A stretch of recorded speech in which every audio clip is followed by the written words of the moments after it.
Hi everybody and welcome back to Lost Genre Reddit Stories. This post is from the subreddit Am I the A-hole and it's by user Veggies Milthrow. Am I the a-hole for telling my stepmother-in-law I'm glad she can't have children? When my wife was a teenager, her stepmother had health issues that eventually led to a hysterectomy. She and my father-in-law had been trying to conceive prior to that, and she's very open about how painful it was to become unable to have kids. She's been in therapy for years, but this is still a sore subject, so we don't bring it up. During the pandemic, stepmother-in-law became a vegetarian. While I obviously have no problem with that, no one else in the family is, and she tends to get very preachy about it. There is one specific video of cattle being slaughtered and processed that she has sent multiple family members. Because of that preachiness, my wife and I try to avoid having meals with her. I've also been told that she and father-in-law often eat in separate rooms. Anyway, my wife and I attended a wedding about 2 weeks ago. Our regular babysitter cancelled on us at the last minute, so father-in-law and stepmother-in-law volunteered to watch our kids, 8 male and 5 female. They babysat our children once a few months ago and things went fine, so my wife and I agreed. The kids were asleep when we returned home. The next day, my daughter was very upset. She barely spoke all morning. When we sat down for lunch, she started crying and refused to eat. We tried to talk to her, but she refused to tell us what was wrong. Eventually, my son told us what happened. We had promised the kids they could have burgers for dinner. My father-in-law was aware of that, but he apparently fell asleep less than an hour after we left. When it was time for dinner, the kids went to ask stepmother-in-law to make the burgers, and she refused. My son offered to wake father-in-law up, but she said no to that too. She said she would make the kids something else for dinner. When my children started begging for the burgers, stepmother-in-law showed them the cattle video. She also apparently told them my wife was secretly against them eating meat, which is why they hesitated to tell us what she'd done. My wife and I had a talk with our kids and managed to get them to feel better. After they went to bed, we called stepmother-in-law. She confirmed she'd showed them the video. To say we're both outraged would be putting it lightly. My wife and I immediately told her we were cutting her off from our kids, and we'll probably do the same with father-in-law for falling asleep while he was supposed to be babysitting. Stepmother-in-law started trying to defend herself. She told us she was only trying to help and that we should be making more efforts to get our kids to eat healthy. It only made me angrier. I told her she has no idea how glad I am that she can't have children, because I'd pity the child that would have her as a mother. After that, she hung up on us. Father-in-law has been calling and texting us. He is apologetic for falling asleep, but insists that cutting him and his wife off is an overreaction. He's also angry that I mocked stepmother-in-law's infertility. Apparently, she is distraught at what I said, and father-in-law is demanding I apologize to her. Honestly, I don't think I'm the a-hole here, but I am wondering whether I went too far. My wife agrees it was a low blow that stepmother-in-law deserved to hear, but a low blow nonetheless. Am I the a-hole? Well, OP, I gotta say, this is a difficult one because I absolutely understand the outrage. I would be outraged too, and I probably would have responded in a hurtful way just like you did. But after a while, I probably would have started to feel bad, because being courteous doesn't take away from being courageous. I absolutely agree that cutting her out of your kids' lives is the right thing to do. What she did to your kids is appalling. Showing them a video like that, that's just a horrible thing to do. They are definitely not ready to see that. So calling her out for traumatizing your kids, absolutely agree with that. Cutting her out, agree with that as well. And maybe you are right in what you said, but saying something hurtful like that in a fit of anger maybe wasn't the best way to go about it. And again, being courteous doesn't take away from being courageous. So you can tell her, you know what? I'm sorry for that particular bit of what I said, but I'm not sorry for any of the rest. You are banned. And what do you guys think? Let me know in the comment section, and now let's check out the community comments. Ducking Ridiculous says, not the a-hole. She's distraught? Your child is distraught. She showed them a video of animals being slaughtered and told them a lie about their parents. What she did was manipulative, dishonest, and cruel. New Day 684 says, send your father-in-law a video of your children screaming when you tried to feed them now. She would never see my kids again, and I'd make everyone around her with kids informed of her cruelty to human children. Reddit Red Rabbit says, normally I'd say that snide remarks about infertility are out of line. End of story. Your stepmother-in-law has found the exception. And the Bear of Wisdom says, that's effed up to do to little kids. I don't even want to see that, and I'm an adult. No one wants to watch animals being slaughtered. We know it happens, but to constantly watch it and share it seems a little unhinged. It's up to her what she wants to do. She doesn't have to force anyone else into compliance. I am best friends with 3 wonderful women. 2 are sisters and vegan, so we naturally choose our food options so we can all enjoy our meal. We recently went to a tapas bar and the table was mostly non-vegan food to accommodate the majority of the party. Out of 14 of us, there were 2 vegans, 3 vegetarians, a pescatarian, and the rest of us eat whatever. No one kicked up a fuss about having meat near them or made anyone feel bad. My friend said to me over the table, I don't care, it looks fantastic. I don't eat it for my own ethical reasons, but it's not because it doesn't taste amazing, because I know it does. I'm pretty conscientious of it and move meat dishes from her elbow to replace it with a vegan dish so it's easier for her. But they honestly don't give a crap about whether or not we eat it. All my veggie and vegan friends are like that, and I used to be vegetarian myself. I had to start eating meat again for my health condition, so I still have some guilt there for me personally, but I don't really have an option. What I'm trying to say is that everyone has their own needs and wants. Some people can't eat meat for many reasons, including allergies, and some people can't not eat it because their health requires it. Same with any diet. It can be a choice you make randomly or for a good reason, but no one gets to decide what everyone else is eating, and they certainly do not get to traumatize kids to get their way. It's cruel. If you wanted them to know where their food is from, that can be done in a way that doesn't mess them up completely.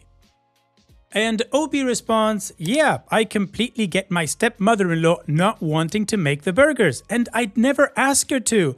But the solution would have been to wake up my father-in-law who shouldn't be sleeping in the first place. I don't understand what made her think showing them the video was a good idea. It took me and my wife hours to convince our daughter to eat.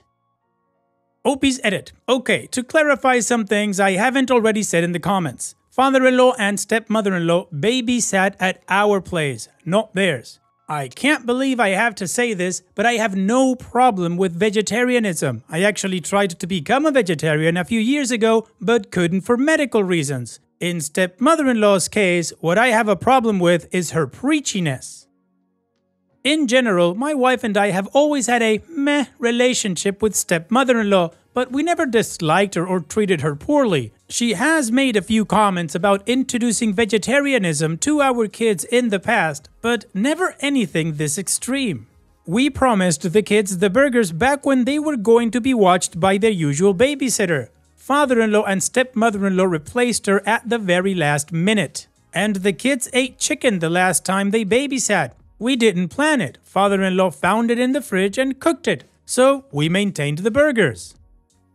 I'll admit, I don't know much about stepmother-in-law's medical history. I only know about the hysterectomy because she didn't react well to either of my wife's pregnancies, and they had to tell me what was going on. I saw the video a few years ago. It's a little under 5 minutes long and very graphic. Not the worst of those videos, but definitely not suitable for children. From my son's description, I think they watched most of it. I'm more angry about stepmother-in-law lying to my children about their mother than the fact she showed them the video, but the whole situation infuriates me. My wife is angry that her father fell asleep for personal reasons, but we're not certain about cutting him off. We won't budge on stepmother-in-law. Having read most of your comments, I think I'll apologize for what I said about her fertility, but I will maintain everything else. I don't want her near my children ever again. I'll update when I can.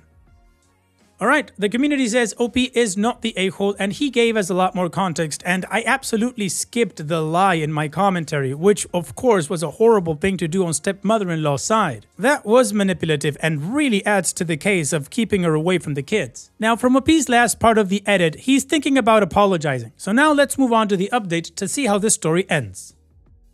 Hey everyone, thank you for your input on my first post. Though my wife and I have no intention to let her back in our children's lives, I decided to apologize to stepmother-in-law for what I said. My wife and I talked a lot about the subject. She said that based on her history with her stepmother, it really was a good thing she didn't have children.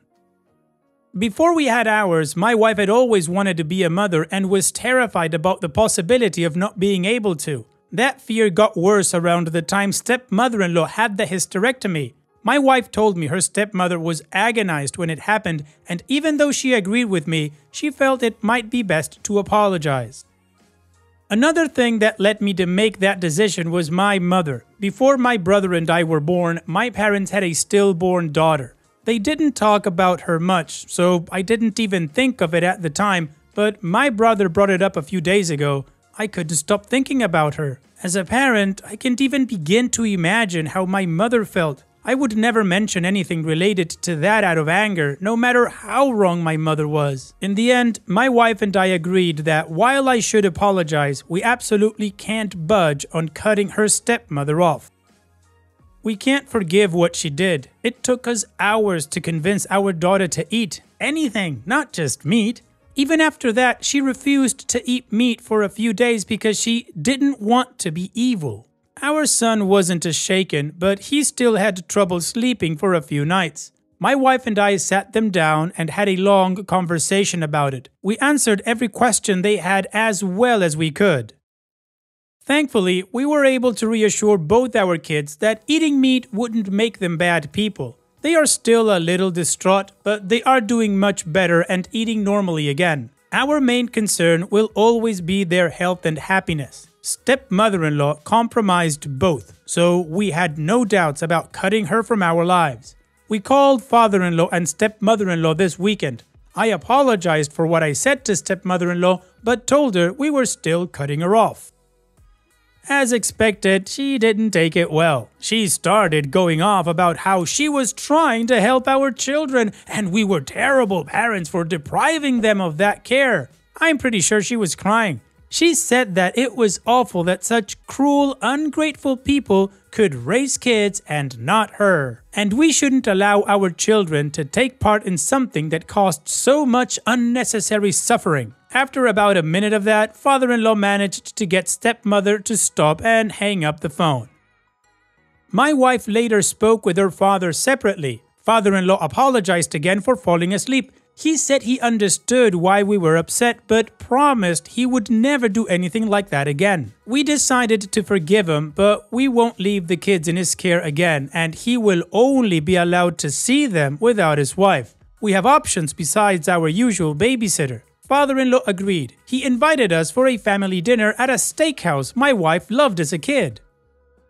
He hasn't been there since stepmother-in-law became a vegetarian. We're going this Friday. I definitely have my regrets, but I'm satisfied with how things turned out. More than anything, I'm glad my children are alright. Watching my daughter refuse to eat was terrifying, and I will never forgive stepmother-in-law for scarring her and her brother like that. But they're getting better every day, and I think things are going to be okay. Once again, thank you for all your advice and support. Well, OP, even though your kids are still not over what your stepmother-in-law did, from what you say it seems they're going to be okay, and you and your wife are on the same page about what to do. So here's hoping you guys enjoy your dinner. Take care, OP, and thanks for sharing. Now, let's move on to the next post that also has an update. This post is from the subreddit Am I the A-hole, and it's by user AccurateOutside962. Am I the a-hole for refusing to let Karen neighbor use my pool after she demanded I follow her pool rules? So I, 34 male, live in a suburban neighborhood with a decent-sized backyard and a pool. I've always been friendly with my neighbors, including Karen, mid-40s female, who moved in next door about a year ago. She seemed nice at first, but as time went on, she started to show her true colors. Over the summer, Karen started coming over with her kids asking if they could use the pool. At first, I didn't mind because I was usually outside anyway and the kids seemed to enjoy it. But soon things got weird. Karen began showing up unannounced, sometimes even when I wasn't home, and I caught her using the pool without my permission. One day, I came home to find Karen and several of her friends having a full-on pool party in my backyard, complete with snacks, music, and pool floats. I confronted her and she acted like it was no big deal, saying, "Oh, you weren't using it, so I figured it was fine." I told her politely but firmly that she needed to ask before coming over and that I wasn't comfortable with her just assuming she could use the pool whenever. Karen seemed annoyed but agreed to follow the rules. Then, last week, she took things to a whole new level. Karen knocked on my door with a typed up list of pool rules that she wanted me to follow. Her list included things like no swimming after 5 p.m. because her kids have a strict bedtime, no loud music when her family is outside, mandatory weekend access for her and her kids but only for their exclusive use. I thought she was joking at first, but she was dead serious. I laughed and told her there was no way I was following any of the rules for my pool. Karen got angry and called me selfish, saying that I was ruining the neighborhood spirit and being unfair to the kids. Now she's been spreading rumors to other neighbors that I'm a bad guy for not sharing the pool. Some of the neighbors have even said I should just let it go to avoid drama, but I feel like this is insane. It's my pool and she's acting like she owns it. Am I the a-hole for refusing to let Karen and her kids use my pool after she demanded I follow her ridiculous rules? Well, OP, this is gonna be a short one. Of course, no, you're not the a-hole. Karen is being ridiculous. You don't need to follow her rules. It is your pool. And those neighbors telling you to just let it go, tell them to build a pool and F off. And what do you guys think? Let me know in the comment section, and now let's check out the community comments. No Good Turn says, not the a-hole. Karen is insane. Inform her in writing that she and her family are no longer welcome on your property, and if they show up again, you will call the authorities. People like her never back down, so you can't either. If you do, you'll never know a moment's peace. Good luck, not the a-hole. Mad Maddie Locke says, not the a-hole. Shut it down, no more pool sharing, period. They can go to the Y. And WebInformal9558 says, I can't tell if this is real because what you're describing seems too egregious to be believable, especially the part about the neighbors saying you should have let it go. If it is real, then not the a-hole. Your pool, your rules. You're not an a-hole for wanting to be in charge of your own property. And OP responds, I totally get why it sounds crazy, but yeah, it's actually been that wild. Some of the neighbors just want to avoid drama even when it's totally ridiculous. OP's quick update. Just to let everyone know, my backyard fence doesn't have a lock. I've taken your advice and purchased one from the store and I'll be installing it tomorrow. For those suggesting I get a camera, I already have one, but it's not pointing directly at the pool, more to the fence entrance. So the community agrees that OP is not the a-hole and that he needs to take measures, which apparently he is doing. But we also have an update, so let's move on with that to see how this story ends. Hey everyone, an update on the situation. Thanks for all the advice. It really helped me see I wasn't overreacting. So I went ahead and installed a keypad lock on my backyard fence. Figured it'd solve the problem without needing another awkward conversation with Karen. Plus, you all were right about the liability stuff. I really don't want to deal with any potential fallout if someone gets hurt using my pool. Of course, Karen noticed the lock pretty much immediately. She was at my door furious, saying I was locking out the neighborhood kids and treating her family like criminals. She went on about how I was being dramatic and why couldn't I just let them use it like before. I told her straight up that I wanted some privacy and control over who was using my pool. After all, it's my backyard, not a community park. She rolled her eyes and said I was being selfish, etc., etc. Honestly, I feel a lot better with the lock on now. It's a bit awkward with Karen, but I'd rather that than have her acting like my backyard is a public pool. Thanks again for the support. Well, OP, problem solved. A lock and telling Karen that she's not allowed to use your pool. And her feelings about you and the issue don't really matter. Thanks for sharing, OP. Take care. And that's it for today's video. Thank you so much for taking the time to watch it. Now, if you've gotten to this point in the video, I assume that you like these stories that I'm reading out, so here are a couple more that you might enjoy. And if you don't have any time to watch another story right now, save it for later, and also, don't forget to hit that subscribe button.